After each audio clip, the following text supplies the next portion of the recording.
What's going on, Badger fans? Badgers After Dark, Badgers at Night, whatever you want to call it, but the live Badgers call-in show, whatever you want to talk about.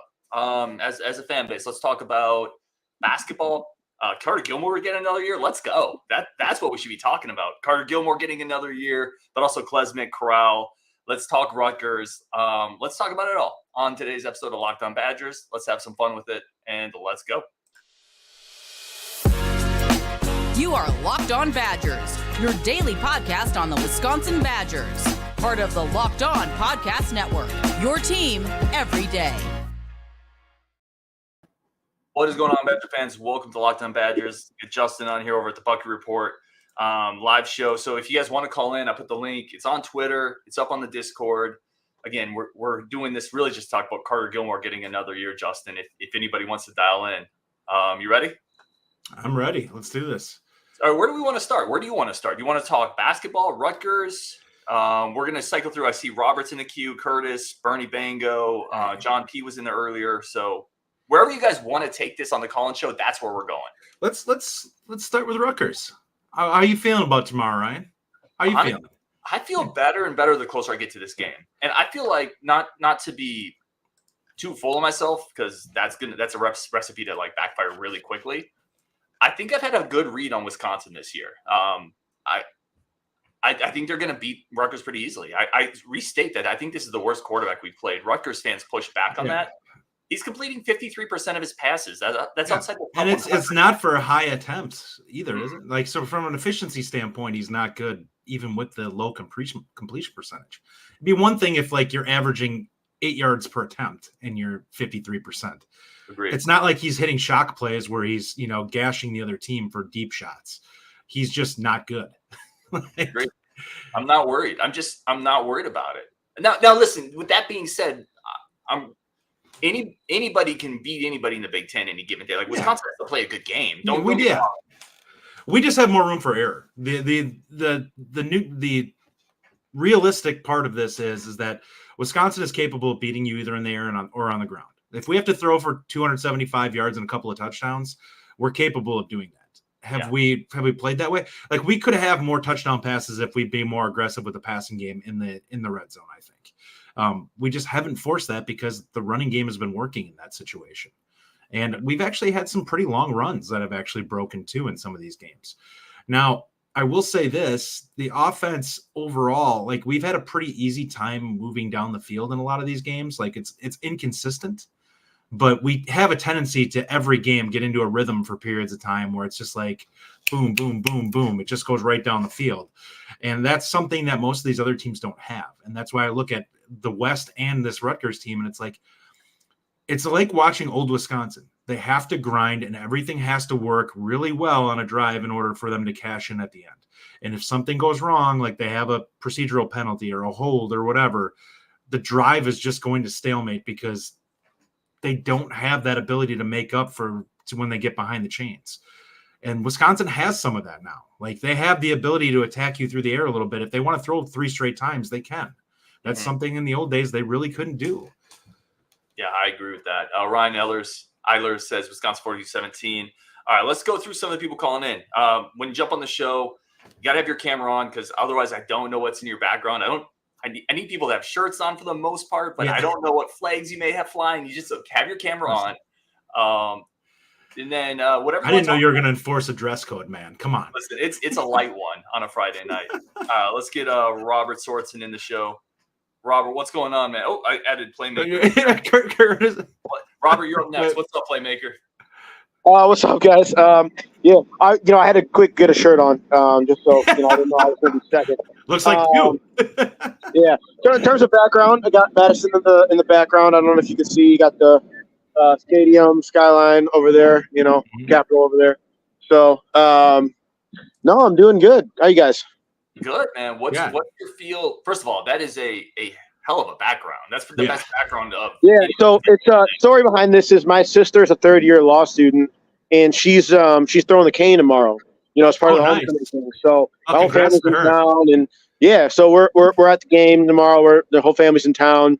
So I'm actually at her apartment. This is their upstairs kind of like party room or whatever. So but yeah, in terms of the game, I'm really excited. I think, and I've been saying this in the Discord, but I stand by this. I think this is the second best team, that we'll see for the rest of the season behind Ohio State.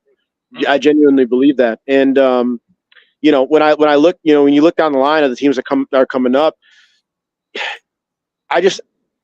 the best way I can describe Wisconsin right now, it's just a 7-5, 8-4 team disguised in a 10-2 body. So that's kind of where I'm looking at right now.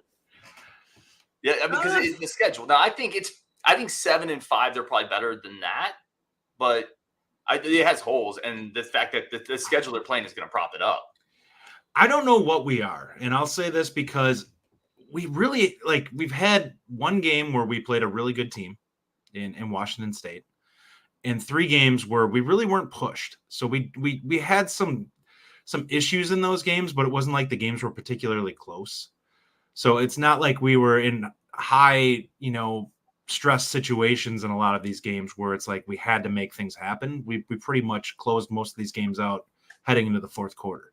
And because of that, I really don't know what our ceiling is. Like, if we got pushed by a team that came in that was more talented, would we rise to that occasion, or would we still be bumbling around? Some of it to me is like, I think we would step up a little bit if we were forced to. I just don't know how far they're capable of stepping up. Offensively, I feel pretty good that they have some room. Defensively, I don't know how much room there is. Hey, Curtis, I want to really quickly make sure I get through everyone else in the queue. And again, I apologize for everyone making it kind of short at times, but I do want to get, what's your score prediction? Because I feel like you're more cautious on this than we are. So I kind of see this game going one of 3 ways, and all of them I see Wisconsin winning. I don't think that Rutgers really has the talent or the firepower to take us down, especially at home. I don't think they're there yet. They're building a solid foundation. I think they're going to be a team that's going to be like Northwestern from like 2 or 3 years ago, where they give a lot of teams a lot of trouble, moving forward. And Kirk Shiraka can be kind of feisty as an OC. But in terms of, how I see this game going, I see it going one of 3 ways. I see it, one, we come out slow, we come out flat, probably what I would expect if Paul Chryst was still our coach. And it's a knife fight until the fourth quarter, and maybe we get down by like a field goal in the fourth, and then all of a sudden we drive down the field 2 minutes, score a touchdown, go up, and never relinquish that score. That's one way I see it. We'll all be pissed off, and it'll be really obnoxious. The second way I see it is we come out slow, but sort of more like the Buffalo Georgia Southern games, where as the air raid starts going, we start making the defense more tired. They don't have as much depth of us. Second half, third quarter, we pile on a couple scores. We end up winning something like 27-13 or 35-10 or something like that.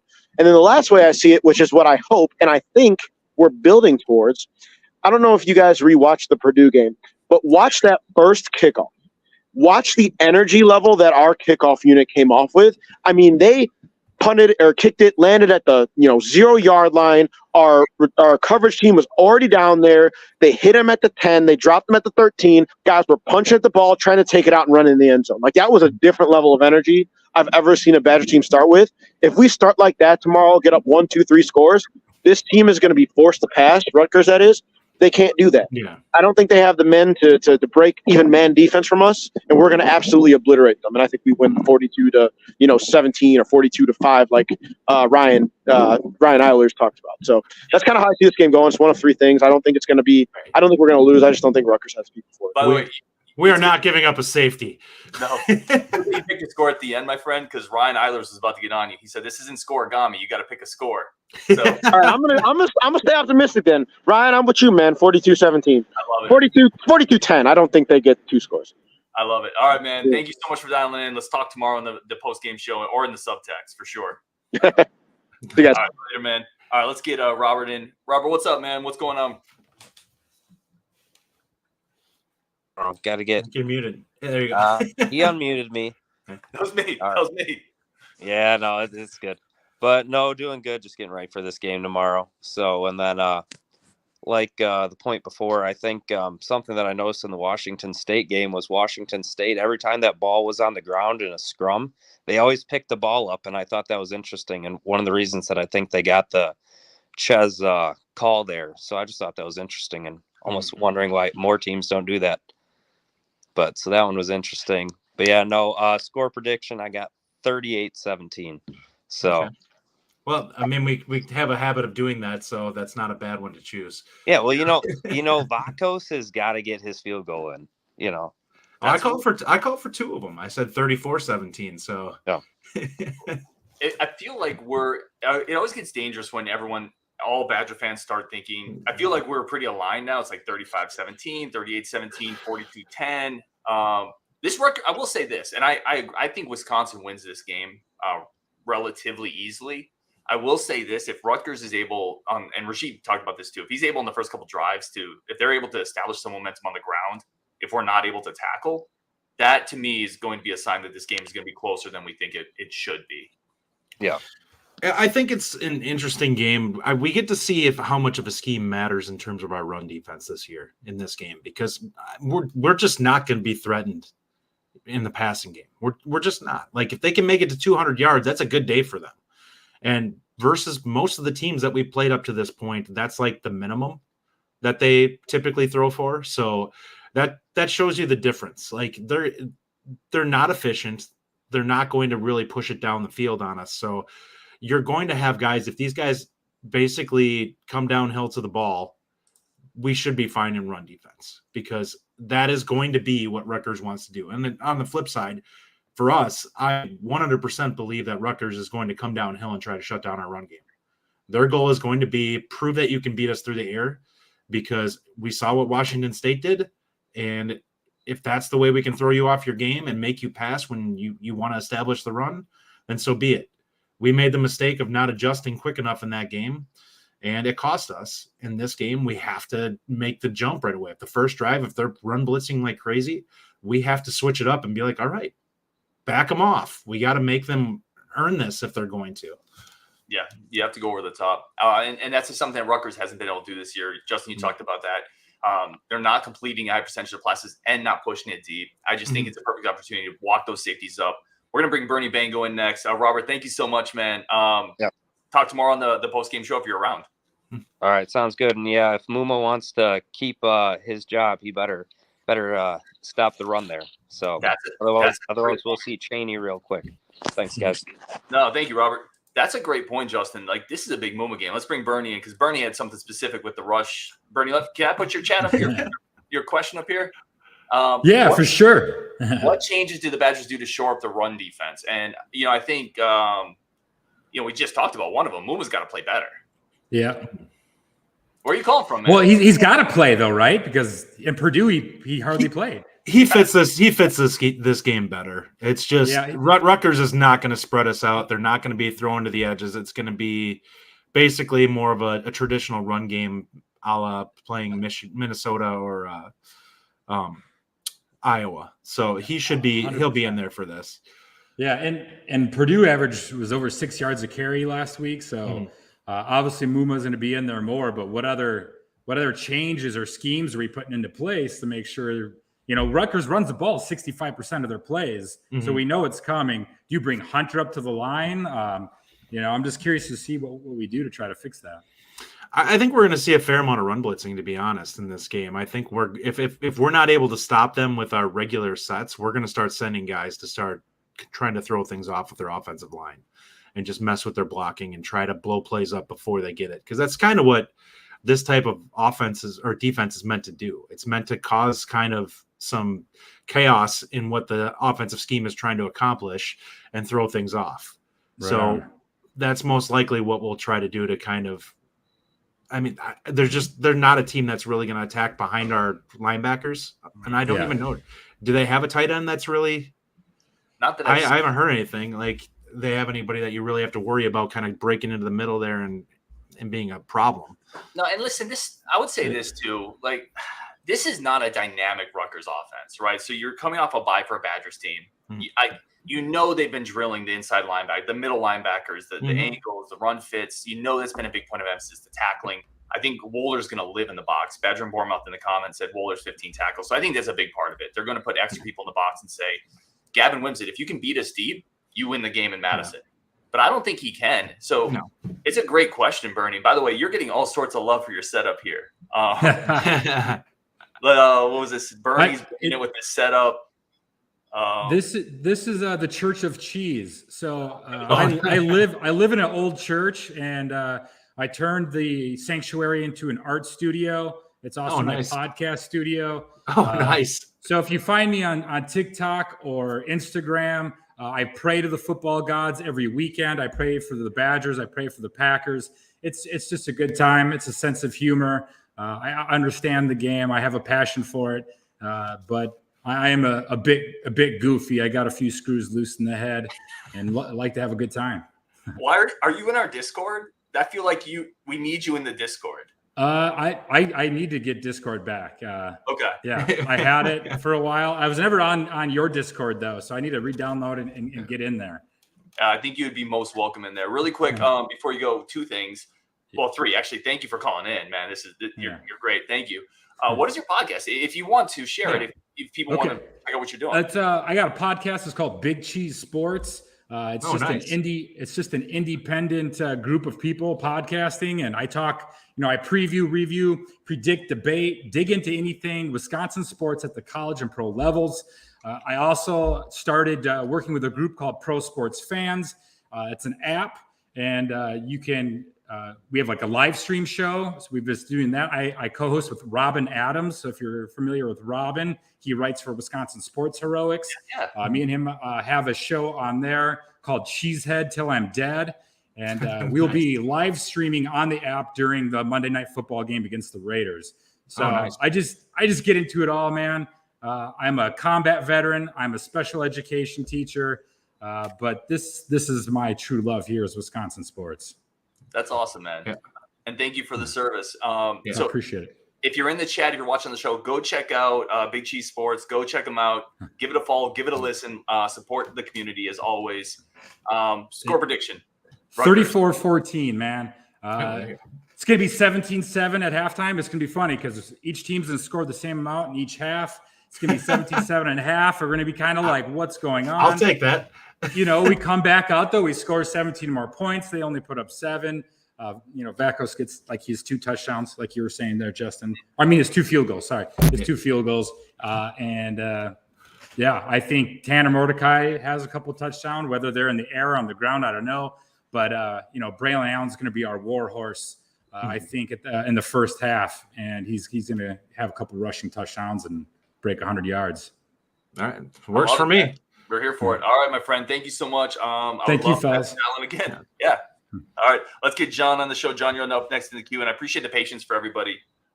John, I know not your first time on here. What's going on, man? Hey, guys. Thanks for having me. Appreciate it.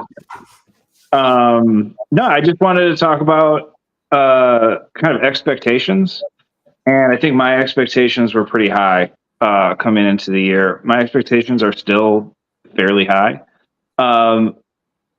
I've realized, though, I need to start watching Wisconsin football differently. I feel like I've been watching it and being like, we can't make any mistakes on offense or we're done, or I can't make any mistakes on defense. And I don't think that's what our new offense and our new defense is supposed to be. I think we're going to see a lot more mistakes, but that's okay, and that's not a bad thing. It's going to be more boom bust for sure. That's part of the deal is that, yes, you give up some of that efficiency, but you also gain far more explosiveness. And that's kind of what the positive aspect of it is that, yeah, you may be down. Like you could fall behind 14 points, but you also have the ability to make that ground up super quickly. Like if we fell behind by 14 in the previous setup or scheme, we were toast. We probably weren't making that back up because the teams would just start coming downhill at us. So, yeah, it does take a total mind change. But the other part of it is, I think, for this season is that I think people are really overrating the football that's being played around the country. It's really not that good around the country. There's a few teams that are high quality, probably in the top 15 or so. But overall, Wisconsin's not different than anyone else that's really in that 3 or 4 and 1 range. There's not a lot of teams that are like world beaters in that group. Honestly, I've been really encouraged with the improvement each week. Like improvement's not supposed to be linear, and we've seen it be fairly linear so far this season, which is amazing. I'm also trying to change my expectations. At the end of the day, I don't think we've been that good the last couple years. right? Like good teams don't lose to Minnesota regularly, and we've been doing it. So I keep saying to myself, like, okay, look, if we are, if we have our 9-win team, we haven't been that for a while, or we haven't played to that level for a while. That's a huge improvement, and that'll carry forward hopefully to next year. I was just saying, it's a good point. Like even some of the better teams we've had, I would say, like some of the better games we've had the last couple of years, it hasn't felt like we've really been a dominant team for a while. So I agree with you on that one. The energy had to shift in this program, and I want to go back to the point you made about the linear improvement, which I think is really a really good point, because we've seen that, and now we're coming out of a bye week, right? Like what can happen in the bye week? Which we know this is a really good coaching staff. Like we know that. Mm-hmm. So now they've had 4 weeks of game film and now a bye week to go back and really focus on a few specific things. It's not impossible you see a big jump this week from this team. Yeah. Go ahead. No, you go. You're good. I was going to say that's kind of my expectation. I expect a lot of little things to be cleaned up that cumulatively lead to a far better product on the field in general. Like the procedural penalties, I expect to be hopefully non-existent going forward. They may happen here and there, but I don't expect us to have 4 or 5 of them in a game anymore. I expect Mordecai to get a little bit more on point with his timing. I think that we've still been struggling since they've gone live with some of that, where he just is a tick off in terms of when he's looking at guys, and that's kind of throwing off the passing game a little bit. And I think we'll get some of that, which is going to lead to more explosive plays, more touchdowns, because I do think the receivers are there. We've seen how many big pass plays that have been missed just barely already this season. Where it's like a guy drops the ball or the pass is just slightly off, and it's just like, God, if we get some of this stuff just clicking, it makes a world of difference in terms of the way this team looks and the way we feel about them. Ryan, I think you said in an earlier show, like you starting to like how the bye week shows up, but you didn't like it originally. I have loved where the bye week is. It's the best spot. And really, you have all of your spread them out passing teams before the bye week. And then you have a whole bye week. And then every offense you play the rest of the way outside of Ohio State is a different style, right? They're run-oriented offenses. I think that's really going to help us out. It's going to be a bunch of teams that probably can't match up with our receivers, and our defensive backs aren't going to be taxed as much because they're not playing the same type of passing game. I think it's going to allow everything else to just flow a little bit easier and let us play our game a bit. Yeah, it's a good point. Especially with the bye, really quick, Justin, especially with, you're dead on with the bye week. I was way off on that. I didn't like it. I thought it was too early. This is the perfect time, at least this season, for the bye week. Next year, I may not want it so early, but I think you're dead on with that. Well, the other part of it is that I think most of us would agree that the easier part of our schedule was at the beginning. So you've had a chance to kind of see what's working and what's not, and a chance to reassess and adjust before diving into the tougher part of the schedule now. That is kind of a bonus for you when you're putting in these new schemes. So you can kind of really drill the things that are working, decide what things to pull out that are not the best idea. And that hopefully gives us an opportunity to just get better at the things we're doing well at, and moving forward, hopefully be able to really double down on those things and push them up a level. John, man, give me a score prediction, and then we'll go TJ in the queue. Yeah, I'm not as optimistic on the offense probably this week, and it's just because I don't think they're going to have the ball as much. I think they're going to be able to grind out a game and just not have as many possessions. So I have this with about 28 points, but I think they're only going to put up about 14. So 14-28. And what is the spread right now? Is it 13? It's bouncing around between 12 and a half and 14, pretty much. Yeah. Okay. I mean, geez, John is the bastion of negativity with a 14-point win. That tells you how high the rest of us are. John, man, thank you so much for dialing in. As always, it's awesome. Do it again, please. Yeah, absolutely. Thanks, guys. Thank you. All right. This next guy, I am so excited. We got TJ coming in. For people who haven't watched the show in a while, TJ was gone for a while. I don't know where he went. But TJ used to be a regular. He's back. He's still got the ceiling fan. Where have you been, man? How's it going, TJ? I mean, I just been in the dark. I mean, I don't know. Are you good? You in a good spot? Yeah, I'm really excited about this year because it's just something different that I'm not used to, because usually an early season loss like this against Washington State, I would usually just, oh, the season's over. But now I'm still excited because the rest of the way I don't feel anybody can threaten us except for Ohio State, and Ohio State's beatable this year. They are, we have a lot of problems that we can, make for them that last year we couldn't. I am a little concerned about the defense, but at the same time, a lot of the teams that we're going to face aren't as good. I mean, a lot of teams we're going to face probably aren't as good as Purdue, and I think that I have higher aspirations than even – I think we're a lock for a Big Ten championship, to me. I think we're going to win the West easy. But I think we have a chance to go even farther than that. Is that too far to say right now? Well, before Justin answers, I don't know if you can read this comment or not, TJ, because I don't know if it shows up on your screen. But Ryan Eiler says, TJ, where you been, my guy? We've been missing you, my brother. We need the up-angle camera, the ceiling fan. I've had several people, TJ, ask me, like, where did TJ go? So people noticed your absence, man. So they're glad that you're back.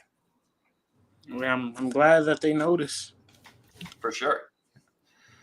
Justin, thoughts on TJ saying locked in the Big Ten West and potentially going further?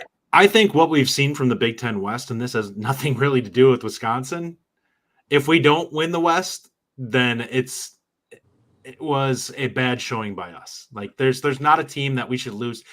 Where people are thinking that we're average, I think that I would say the bulk of the Big Ten West is below average. There's a lot of 6-6 type teams in this conference, or this side of the conference this year. And a lot of it has to do with not great quarterback play. The defense is taking a step back. Ryan and I think both called it on Minnesota that we thought they would take a step back with all the 10th year seniors that they had on that team that disappeared. Yeah. With regards to Ohio State, I do think that Wisconsin can build towards having a chance in that game. It has to start after the bye week here, and we have to build on each week going forward. But they can give them a good game if we can build these next 3 weeks going into that game to be ready to play them, or the next 2 weeks. But that's the big part of this that we have to do. We have to be able to lock down these next few games where we look like we're better and we're more locked in. Because if we play sloppy in that game, we're not good enough to get away with that, especially on the defensive side of the ball. Because Ohio State can be had if the defense is really disciplined. I don't think their quarterback has proven that he's really dynamic yet. He has it in him, but it hasn't been there. And if he's not a dynamic quarterback, he hasn't shown that he can consistently hit guys and time things up well, which really helps Wisconsin out. Because in the past, they had guys throwing dimes in time that would have time to run after the catch. And that hasn't been the case so far for Ohio State. Yeah, it's a more beatable team. And low-key, we also get them in Madison, and if you play them again, it's going to be in a neutral site game. Like some of the recent games going to Ohio State have been a night game at Ohio State with the offense we were running previously was just not going to work out well for Wisconsin. Just based off the QB play so far, I don't think there's a chance that Ohio State's going to be in the Big Ten championship game. I just don't think they're not as good as the other two. TJ, man, thank you so much for calling back in. I hope you continue doing it. We have a link to the Discord if you want to come in and jump on. I know Ryan Eiler's mentioned that as well. He said, again, we would love to get you in the Discord so we can keep up with you. I'll put the link in the show, man, if you want to join it. But either way, give us the score prediction. What's your score prediction this weekend for Rutgers? I think it's going to be – I'm thinking like 42-3. The Rutgers, they're not – All right. I like going aggressive, man. I like seeing that. They're tired from going against Michigan. They don't want to get pounded by Allen again. Like that. They're not going to want to play at 11 or, well, would it be 12 in Wisconsin? That would be a hell of a coming out of the bye statement to make. Yeah, we got an extra day. I think we're going to roll easy. Yeah, I love it, man. People are optimistic. All right, TJ, thank you as always. Call in again, my friend. I will. All right, we got DC coming in the chat. This is a great night, man. We're getting the superstars out here. DC. Hey, fellas, how you doing? Hey. It's good to see you. You too. You're another guy. Like, I had you on the show, or I shouldn't say I had you. You joined the show one time, and I had like a multitude of people saying, yeah, you got to get that guy back on. Everybody was drinking that night, Ryan. That's what I think it was. So that's what we needed. We need to get you a few more drinks, then we'll all be on. Yeah, you got it.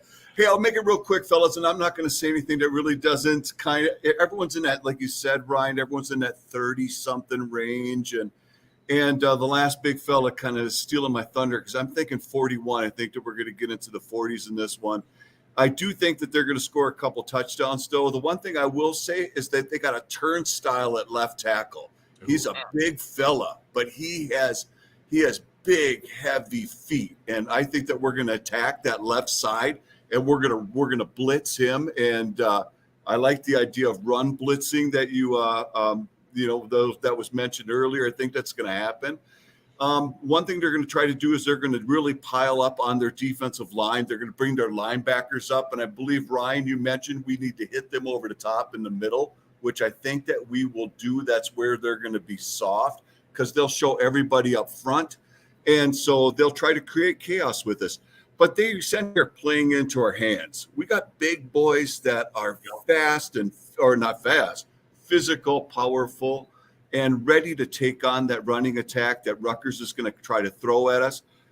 But I just don't see it happening. From an offensive line standpoint, they got liabilities at center and left tackle. And so it'll be interesting to watch. That's where I would attack. So I'm going 41-14, and I'm sticking with that prediction. So thank you, fellas. Great job, by the way. I'm there for it. Thank you. Hey, really quickly, because I'm not – I got into a discussion with some Rutgers fans, and listen, all fan bases have their biases, right? I have mine. Rutgers fans. Theirs is heavy. Yeah, theirs is heavy. What did you see? Because obviously you're watching offensive line play. You've seen Rutgers play. What was your impression of Gavin Wimsatt, the Rutgers quarterback? I think that he's going to be a different matchup for us. He's not Cam Ward. I think that the guy can go, but he doesn't have that quick speed that's going to really force us to have to shadow him. And so I think that we can play him back a little bit. I do like the idea of blitzing some of our linebackers, but not showing at the line of scrimmage like they will do for us. And so, I think that we play. I think that we play back and we throw a little zone, a little man at them, a little too deep at them. And because I just don't think they're going to be able to outpower our defensive line and our linebackers. So I don't think he's really a threat. So, I mean, I love that the Rutgers fans are excited about what they have. It's been a long time for them, but it's not going to happen this year. No. Sorry, Rutgers fans. I don't think so either. I told them, like, so we're going to, whether we're right or wrong, we're going to be here after the show. So I encourage them to pop in, especially if we're wrong. We're all about it. Absolutely. No, that's awesome, man. DC, thank you for dialing in again. Yeah. We do the post-game reaction. I think you're in the Discord too, right? I saw you pop in there. I am, yeah. I love it. Just joined. Old guys can learn how to do Discord. So hey, you can listen. You can listen to me and make fun of Illinois and Nebraska in there tonight. Excellent. Well, you guys are doing a great job. Have a nice night, and thanks for everything. Okay. Thank you, DC. Appreciate it. All right, we'll see you guys. All right, Justin. So we had a bunch of great guests on, and a bunch of people in the chat. Everybody is on this blowout. Which, does that make you feel better or more nervous? Because I still feel good. Listen. I've said the other day, there are ways in this game that Rutgers can definitely make the game more interesting than it should be. If they can be consistent and efficient in the run game, they can grind this game down and put pressure on Wisconsin to have to make plays. Now, in a normal season with the normal Wisconsin quarterback, I would be less comfortable with that. Having a guy like Mordecai back there that's such a gamer and just makes so many good decisions and is willing to kind of just gut it out and do whatever it takes. If unlike our previous quarterbacks, like if he needs to scramble for 10 yards to get us a win, Mordecai will scramble for 10 yards to get us a win.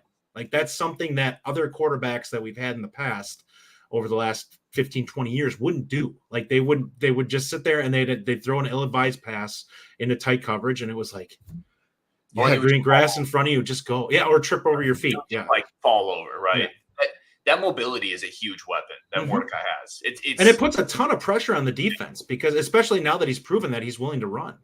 Like they have to account for him or he's going to end up potentially breaking the pocket. And like they've talked about Rutgers being aggressive on defense and blitzing and stuff like that. And it's like, yeah, you don't get home and that pocket opens up the middle. It takes a couple of drives where it's a 3rd and 5 and he takes off and picks up first downs. Those are backbreakers to a defense. Yeah.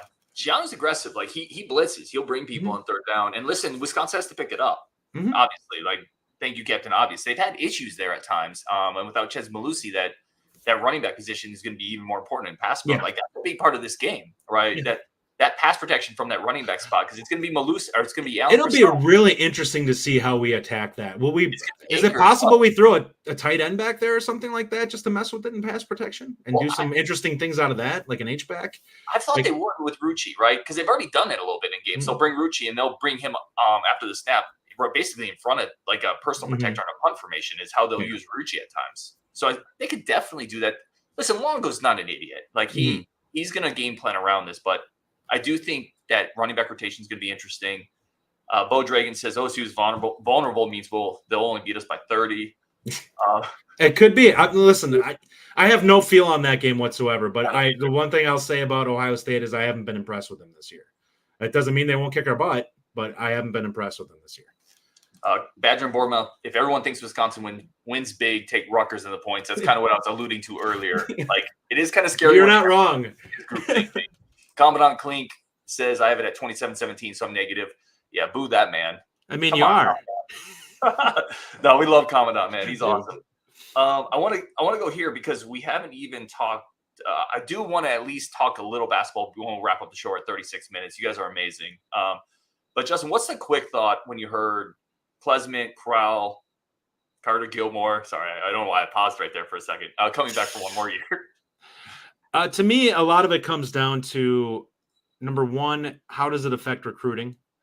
Number two, how does it affect our rotations? And does it the last thing I want is to stunt young guys because players who don't have a lot of professional aspirations from the pro basketball standpoint potentially stick around or they're sticking around because NIL is, a nice thing to have. I'm not saying that's what's happening here. What I'm saying is that if we find out that Gus is better than we expected this year and looks like a guy who's capable of playing 30 minutes next year, how comfortable am I with Crowl potentially coming back and thinking that he deserves to be a starter again?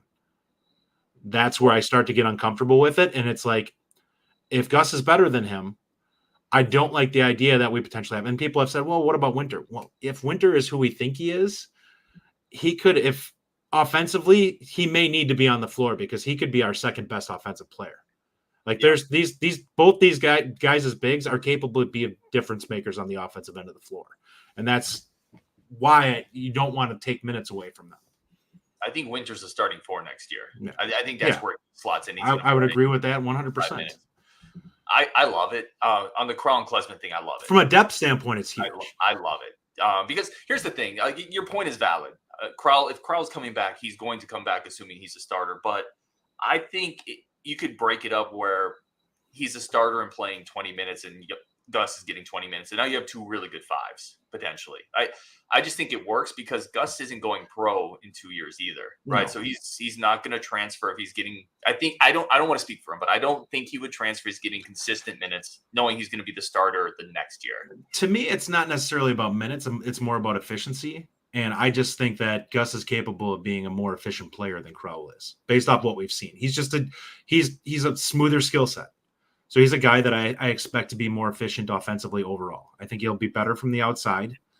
And I think where Crowl has potentially where he would have such big value here would be as if somehow his defensive game really came together this year, because that hasn't been a strength of his. But if it was, he would provide a ton of value going into next year as a guy who can be, a guy who can disrupt shots at the rim and potentially be a plus rebounder.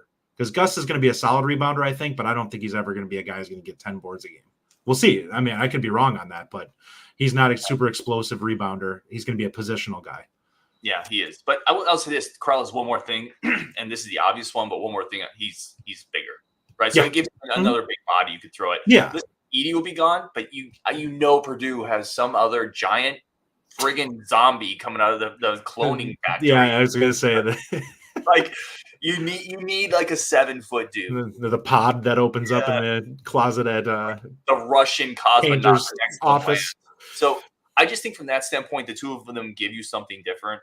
Having them both on the roster gives you two quality fives, I think. And then Klesmit, the one we didn't. Bo Dragon says he's a big deal. He's a big deal. Bo Dragon says guard looks like Bill Murray in Zombieland. I had to laugh a little bit. I like guard. I thought that was funny. Maybe that's just me. But yeah, Klesmit coming back. It's just a great depth piece that can play the 1, the 2, hit shots, play defense, and he's a good culture guy, right? Like he's a really good Wisconsin. He's just a culture guy. Do you have any concerns if Blackwell turns out to be a real deal with minutes in the guard positions this year? Next year. Because that's the only thing. Like, but I will caveat that and say you have the option to go with 3 guards. A lot of it's going to depend on what Storr is this year. Yeah. Could you go with him at playing the 4 in spots? I think in spots. You could in spots because he's athletic and bouncy, but you can't do that against everybody, I don't think. Here, I will say this. It's almost impossible in college basketball to have too many good guards, right? So if Blackwell's the real deal, Klesmit comes back, then you still will probably be Blackwell as the backup point, I would guess. Yeah, or listen. He played point in high school. Free take coming in too. So next year, it's going to be an interesting group because I think Blackwell's going to be a good player. But I think the thing with Blackwell is he's a 3-and-D guy. Like I think he's going to be a role player, which is not a negative connotation. You need those, but I don't know if he's ever going to demand at least in the first couple of years a ton of minutes. He's an interesting guy to me because I'm curious if we just don't have a firm grasp on him. Of the guys that are there, he'd be the one that I would say, is this going to be one of those guys in 2 years? Like once he gets into a strength and conditioning program that you're like, wow, I did not see this coming from him at all. Yep. And I'm curious if that ends up being the case. He's got a good frame. I need to see him play on this level once to kind of, I guess, really get a grasp of what he is because we haven't seen a ton of film on him, but it'll be interesting to see. We know what we're getting in free tag for sure. I think so. I think it's downhill. Yeah, I think we know that. A couple quick fire questions here. Thoughts. Johanna says, I think Kamari takes a step. You buying or selling that? I mean, he could take a step and it could not translate to minutes. I mean, that's the sad truth to this is that if people are talking about Blackwell out of practice, that he's a guy who's going to push for minutes. So that's telling you that they like at least defensive. Like you have a calling card defensively. Blackwell may be outside of Klesmit their best. Well, I guess Chucky's a pretty good defender too, but Blackwell's got a little quickness on Chucky. Well, so bigger frame too. Yes, like so, he's longer. Yeah. Blackwell could be a point of attack defender. Yeah. Whereas Chucky against bigger offensive guys, they can eat him up a little bit. Mm-hmm. And Chucky's a really good on-ball defender against guards his size because he's tough, he's physical, he's got strong hands. This one's from Brandon Noble. Why would guard even tell Gilmore he could come back? I think it's just the culture of the program. Yeah. And Gilmore's a good defensive player.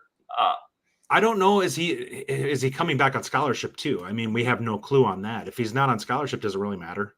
Like, I don't know if he's going to be like things will work themselves out minute wise. If he's still the same offensive player he's been, I can tell you right now, Gus and our Winter are going to be significantly better than him offensively. The thing with Gilmore too is if the younger players that we think are coming in and going to play, Gilmore as your 9th guy isn't that big of a deal, right? Like he's spot minutes. You maybe put him in there for a couple of minutes just to give somebody a break or breather, and that's it. It's not a huge deal. Like if he's playing your backup 5, like he did last year, that's a friggin' problem. And it's no disrespect to him. He's not a backup 5 in the Big Ten. Mm-hmm. But if Gus is doing that this year and Gilmore is kind of coming in and filling in a few minutes at the 3, a few minutes at the 4, I don't think that's that big a deal. Honestly, I could be wrong. He rebounds. He plays hard on defense. That's fine to spell somebody for a little bit. Yeah, Jan Volk says selling on Kamari. I hope he proves me wrong. I think I'm kind of selling on Kamari as well. All right, we're going to wrap it up there, guys. A bunch of great comments. As always, we could keep going a little bit, but we're at 45 minutes. And we're doing the live reaction show tomorrow. Robin Sorensen says clutch Connor this year. I did see a comment early up in the show. Justin sent on this one more buy or sell. Someone said they were watching some of the open practice, some film. Tyler Wall shooting really well in the gym. Are you buying any hope in him being a better shooter this year? I guess it depends on what we mean by better shooter. I don't care about what his jump shot looks like. I want to see him put it in the hoop when he's underneath, because that's where he can make his hay. If he's a guy who can attack underneath the rim and just work the ball like he did a couple of years ago, he's fine. He's a highly productive player, and that's where you start getting the all Big Ten type, accolades with him. When he starts stretching out, if he can hit that at 25% or 30%, I don't care. As long as he hits the occasional one, just so teams don't completely back off of him, then fine, whatever. Like, I just don't want him putting up in high leverage situations where it's like, we need a good shot here, and you have him jacking up a ill-advised three. But most of these guys can shoot at a high level in practice. I will tell you that right now. Yeah. Connor can go out there and probably drill 19 of 20 when he's out there shooting around during practice. These guys can flat out shoot the basketball. It's different when the game is on and there's a lot more pressure and you're tired and you have a guy leaning on you for the whole game. It really changes the way things work in terms of your shooting. I'm just going to go ahead and say I sell. Yeah. I sell. And my long drawn answer that you're used to. I hope I'm wrong on it, but I don't think his form is conducive to it. And honestly, that's the same. I feel the same way with Crowl too. I don't think love his fall through on his jumper, and that's why I don't think he'll ever be a super consistent 3-point shooter. I don't think it's going to happen. By the way, we heard coming out of practice last year, Gilmore had really improved his shot too. In practice, it looks better, and then I don't see it happening. I'm sorry. Anyway, wrap up there. Live show after the game tomorrow. Therapy show as always. Justin, any last thoughts? Sure. I'm gonna go ahead and plug the Bucky Report. We're gonna do our first live show on Sunday night when we kind of go over the weekend and everything, and give an early dive into the next game. So yeah, we're gonna finally get one on where people get to talk back at us and tell us how bad we are. So you're gonna talk a little bit about the Deacon Hill game? Yeah, Deacon Hill game a little bit. That will be fun. Maybe we can get some Iowa fans to join us. It's always the goal, man. No Rutgers fans showed up today. Yeah. All right, guys. Thank you so much for joining us on Wisconsin. Obviously, we're going to talk tomorrow, good or bad, with the therapy session.